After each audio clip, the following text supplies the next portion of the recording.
Hello everyone, and welcome to the section in which we will talk about the integration of UDIS Enterprise virtual desktop infrastructure with OpenNebula and how to create your free VDI cloud platform. So I'm Abdel, and I'm here on behalf of Virtual Cable. We are installed in Madrid, and we develop and commercialize and distribute UDIS Enterprise.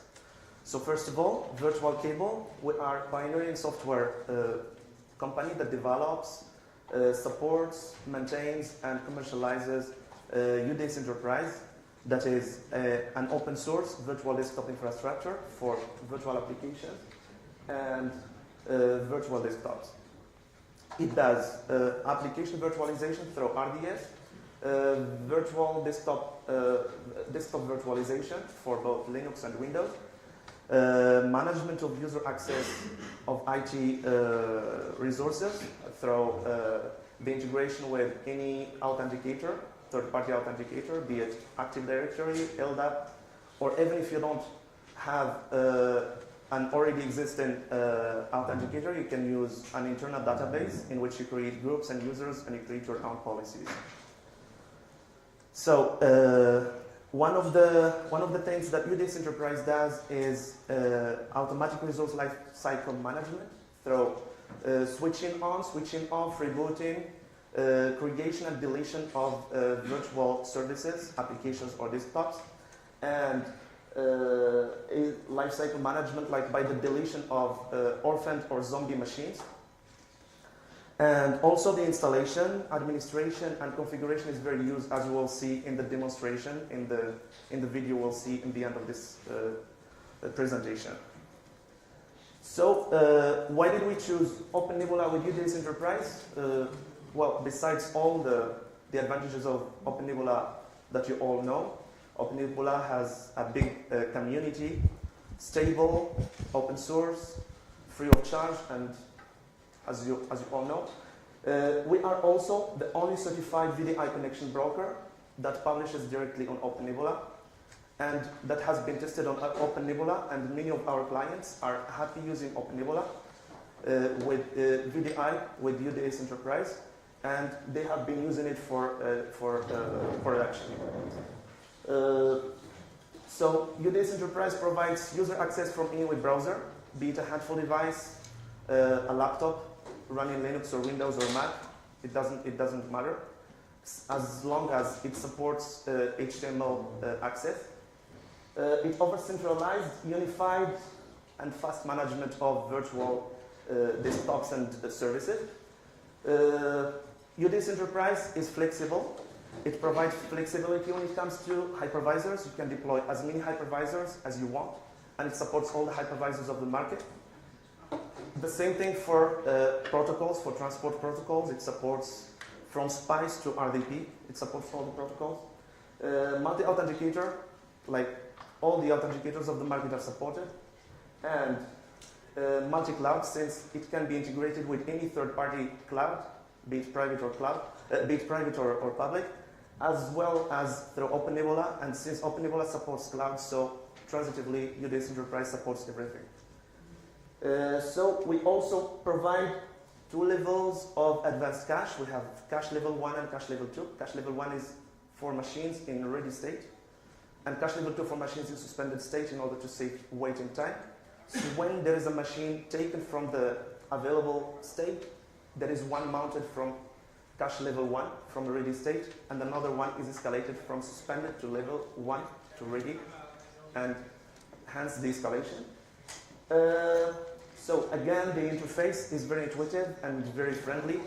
That can be managed by any person, even from outside the field of IT. So again, UDIS Enterprise supports 2 ways of access. It can be accessed from inside, from LAN, through direct HTTP, and from outside, from the WAN, through SSL secure channel, and it should use HTTPS. So, just to give you an overall idea, UDIS Enterprise is a VDI composed of 3 components. It's the server, it's the broker, the tunneler that is in charge of secure channel, and the database that can be any third-party database, be it open source or not. But for by default, we use MySQL. For scalable platform, we use high availability workload balancing by dispatching the charge between the broker and the tunneler in the case of a lot of charge on the broker. So hence we offer high availability and unlimited IP service management. That means UDS Enterprise does not have a limitation for the deployment of services. It can be integrated with any e-learning platform, since you can deploy your own plugins and add-ons, since UDS is also an open source application. And an example is Moodle Virtual TC plugin that has been developed and maintained in collaboration with the University of Malaga. And they have been using it for the integration with Moodle and provide virtual services from UDS Enterprise directly in their Moodle platform.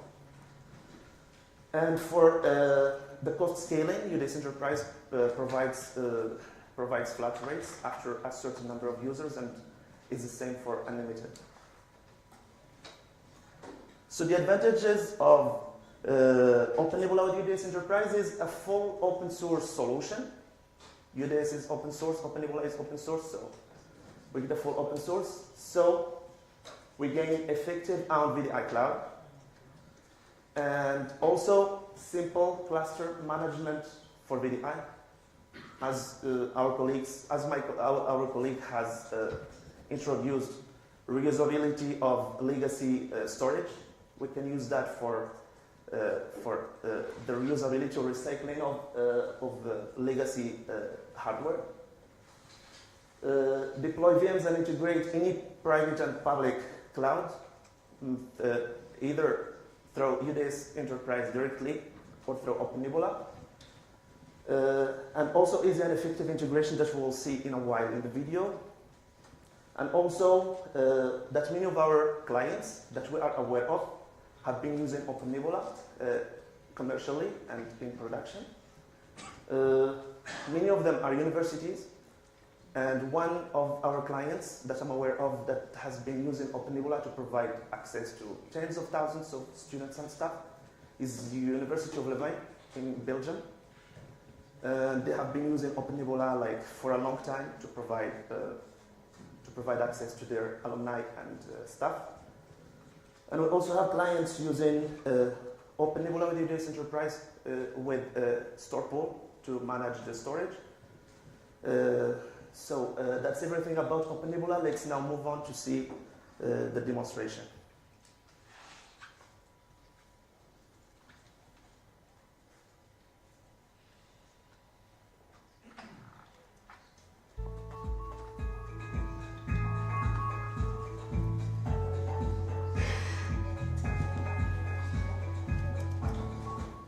Hello everyone, today we'll show you how to integrate UDS Enterprise with OpenNebula. So the first thing to do is to go to the side menu and choose Services.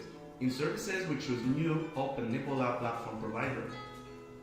Then you choose the name of the service provider, the host IP address, the username and the password. Before you save, you should test and see if the service can connect to the server. If test is successful, you can then save and create a base service for OpenNebula. To create a base service, we click on the service we have created, scroll down to Services, and select New OpenNebula Live Image. In the Main tab, we choose a name and the data store. In the Machine tab, we choose the base template and the name. By saving, we have created an OpenNebula Live Image. Now that we have created a service for OpenNebula and a live image, we can go to Service Polls to launch a publication. In Service Polls, we create a new service poll for OpenNebula. For the service poll, we choose a name and the base service and the OS manager. In the tab Availability, we specify how many services we want to create. By saving, our publication is now launched and being created. Let's now check our service and see the publication state. By clicking on the tab Publications, we can see that our publication is in preparation state. In a while, our publication will be ready. Let's now have a look at OpenNebula Sandstone.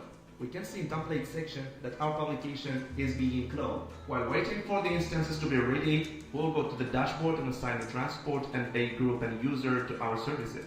In the transports tab, we assign a new transport. By saving, we have assigned a transport.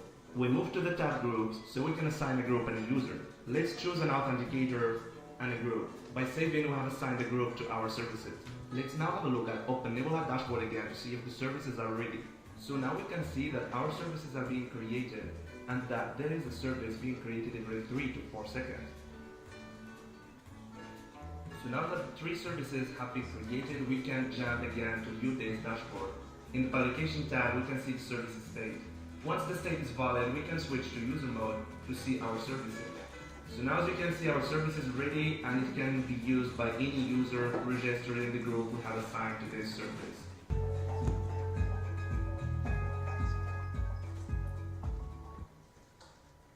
So this is the presentation about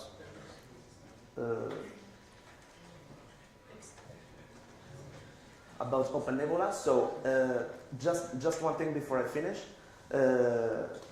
We provide this solution in on-premise and on cloud versions. On cloud versions, we have our providers, cloud providers, but most of our clients are. Our focus is for on-premise version. So I will be very happy to meet you guys after this session and exchange contacts and see if any of you will be available in establishing a partnership or something, because I see that most of this audience is specialized in cloud, so that will be a very good point. So thank you so much.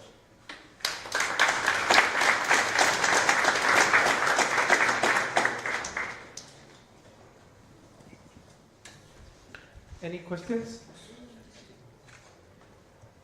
Does anyone have? Can you share kind of the typical user of this kind of solution? Are they running Windows desktops, or who uses this? Well, actually, you mean the clients using OpenNebula with UDay's Enterprise. The University of Louvain that I'm aware of, and they have been in contact last months with us, integrating this. They are using both Windows and Linux machines. And I think so far they are happy with the solution, and I think it's for both, for Windows and Linux.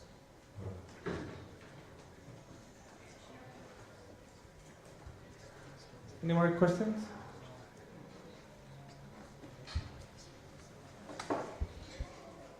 I'm not a big-time VDI user, but I remember some old stuff like Tarantella. Do you have features like roaming users with VDI or anything like that? If you mean roaming users by portable profiles in Windows, yes, we provide actually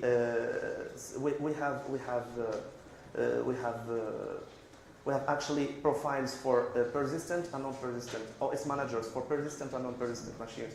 When choosing a persistent, we use the roaming profiles of Windows and also for Linux. I mean, we can choose persistent for both Linux or Windows. So we also have roaming profiles for in case you choose persistent machines, and even if you shut down the session, the next log on, you will recover the old user space.